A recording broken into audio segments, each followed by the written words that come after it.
الحمدللہ رب العالمین والصلاة والسلام علی سید المرسلین اما بعد۔ ایک بھائی کے سوال کا خلاصہ اور مفہوم یہ ہے کہ نبی علیہ الصلاۃ والسلام اگر مکہ میں نمازیں پڑھتے تھے، روزے رکھتے تھے، اللہ کا ذکر کرتے تھے اور دیگر کئی ایسے امور سر انجام دیتے تھے تو یہ آپ کے ذاتی افعال تھے اور ان کا دوسروں سے کوئی لینا دینا نہیں تھا۔ تو وہ کیا وجہ تھی جس کی وجہ سے اہل مکہ آپ کے دشمن ہو گئے، حتیٰ کہ انہوں نے آپ کو مکہ سے نکلنے پہ مجبور کر دیا اور پھر آپ کے خلاف کئی جنگیں لڑیں اور انہوں نے آپ کے مخالفت بہت زیادہ کی؟ اس کا مین سبب کیا تھا؟ اس کی بنیادی وجہ کیا تھی؟ تو گزارش یہ ہے کہ اس میں کوئی شک و شبہ نہیں کہ اہل مکہ بیت اللہ کے متولی تھے، اللہ کا نام لینے والے تھے، بیت اللہ کا طواف کرنے والے تھے، حج بھی کیا کرتے تھے، صلہ رحمی اور غریبوں پہ، فقیروں پہ، مسکینوں پہ خرچ کرنا، ایسی کئی خوبیاں ان میں پائی جاتی تھیں۔ لیکن اس سب کے باوجود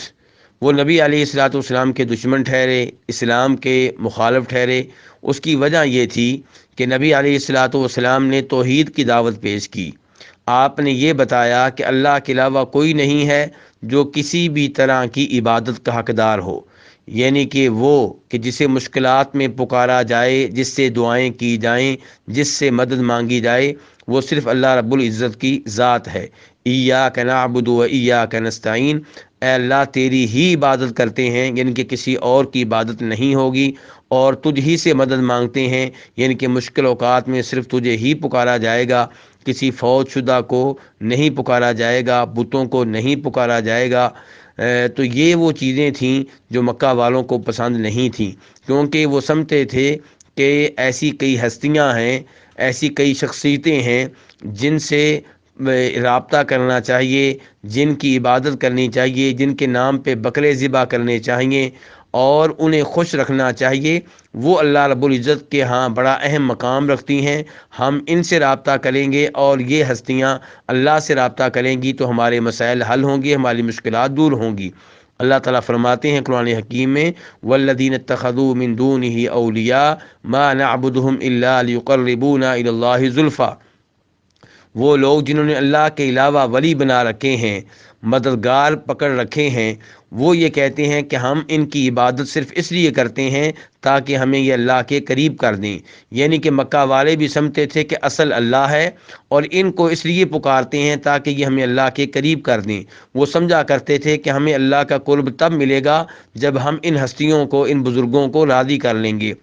یاد رہے کہ لات جس کو اہل مکہ پکارا کرتے تھے، یہ دراصل ایک آدمی تھا۔ عبداللہ ابن عباس فرماتے ہیں اس روایت میں جو بخاری شریف میں آتی ہے کہ کان رجلاً، یہ ایک آدمی تھا جو حاجیوں کو ستو پلایا کرتا تھا، حاجیوں کی خدمت کیا کرتا تھا۔ جب وہ فوت ہو گیا تو ان لوگوں نے اس کے نام پہ ایک بت بنا لیا، یادگار بنا لی، تاکہ اس بت کو دیکھ کے ہم اس عظیم بزرگ کو یاد کیا کریں گے، اور پھر مشکل اوقات میں اس کو پکارا بھی کرتے تھے، اس کے نام پہ منتیں بھی مانا کرتے تھے اور نظر و نیاز بھی دیا کرتے تھے۔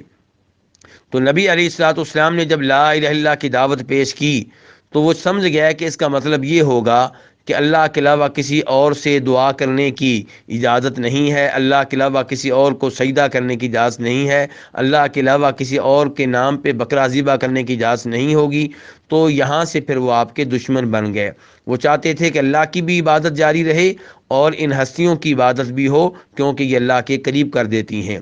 سورہ یونس میں اللہ تعالیٰ ان کا نظریہ، ان کے خیالات نقل کرتے ہوئے فرماتے ہیں وَيَقُولُونَ هَؤُلَاءِ شُفَعَاؤُنَا عِندَ اللَّهِ، کہ جن کی ہم اللہ کے علاوہ عبادت کرتے ہیں یہ اللہ کے ہاں ہمارے سفارشی ہیں، یہ اللہ کے ہاں ہماری سفارش کرتے ہیں، یہ اللہ سے ہمارے لیے دعائیں کرتے ہیں۔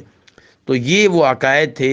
جن کی وجہ سے وہ نبی علیہ السلام کے دشمن بن گئے اور آپ نے بھی ان پہ تلواریں چلائیں۔ اور افسوس سے کہنا پڑتا ہے کہ یہیں وہ کام ہے جو بہت سے مسلمان کلمہ پڑھنے